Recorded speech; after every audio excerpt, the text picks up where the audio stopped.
Merci, mon cher collègue. La parole est à Monsieur Boudier. Dernier.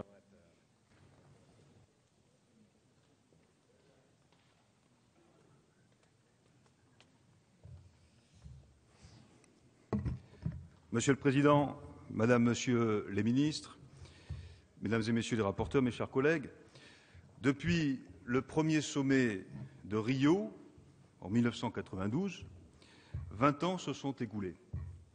20 ans pendant lesquels l'actuelle majorité a exercé la responsabilité du pays durant un peu moins de 6 années.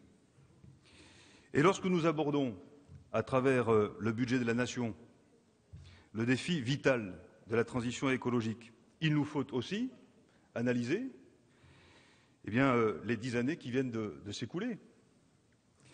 Pas pour porter une critique systématique, ni nous défausser de nos responsabilités, laissez-nous au moins les 6 premiers mois, ce ne serait pas digne.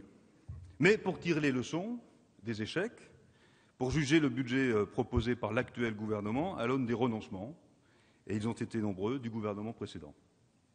Je me souviens, une fois n'est pas coutume, de la formule de Jacques Chirac, prononcée à Johannesburg, c'était en 2002. La maison brûle, disait-il, et nous regardons ailleurs. Eh bien, passé l'étape du Grenelle de l'environnement et de ses quelques acquis, la précédente majorité a fini, elle aussi, par regarder ailleurs. La France a pris un retard coupable, par exemple dans le domaine des énergies renouvelables, quelques chiffres en témoignent. La production d'énergie éolienne installée en 2011 a régressé de 20% par rapport à 2010. La filière photovoltaïque demeure dans notre pays 25 fois moins productive que nos capacités hydroélectriques.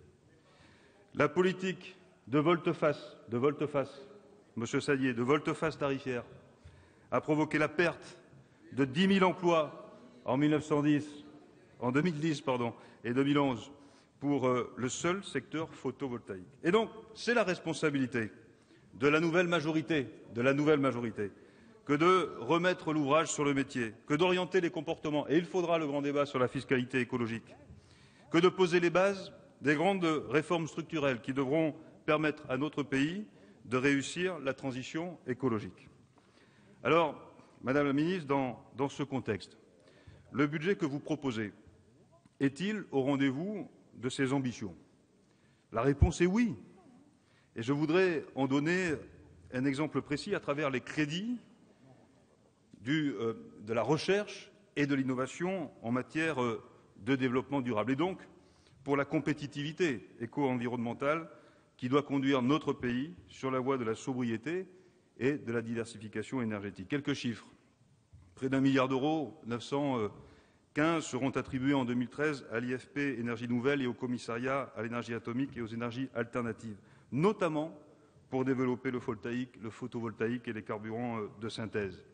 Les crédits de recherche de l'ADEME, fléchés en particulier vers les PME porteuses d'éco-technologies, seront portés à près de 30 millions d'euros. Dans le domaine des risques, l'IRSN et l'INERIS se verront dotés de plus de 200 millions d'euros. Et j'ajoute que sur les transports et la construction, le soutien au programme de l'ISTAR et du Centre scientifique et technique du bâtiment atteindront 112 millions d'euros dès l'année prochaine.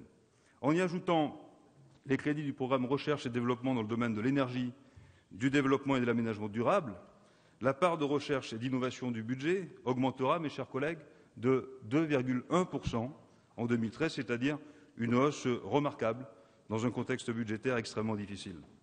Mais ce sont aussi les engagements pris par le Président de la République à travers la Banque publique d'investissement, dont une partie sera dédiée à l'innovation environnementale, ou encore l'orientation sur ce même objectif des investissements d'avenir du grand emprunt. Ces mesures font système, elles viennent consolider une stratégie que la conférence environnementale et le débat sur la transition énergétique devront approfondir. Je veux donc, Madame la Ministre, Monsieur le Ministre, saluer ces efforts en faisant dans votre budget le pari de la recherche et de l'innovation, le pari de la réorientation de nos capacités d'investissement pour la performance et l'attractivité des acteurs de l'éco-industrie. Eh bien, la majorité ne regarde pas ailleurs, elle vise juste. Je vous remercie. Merci. Nous en avons terminé avec les orateurs inscrits.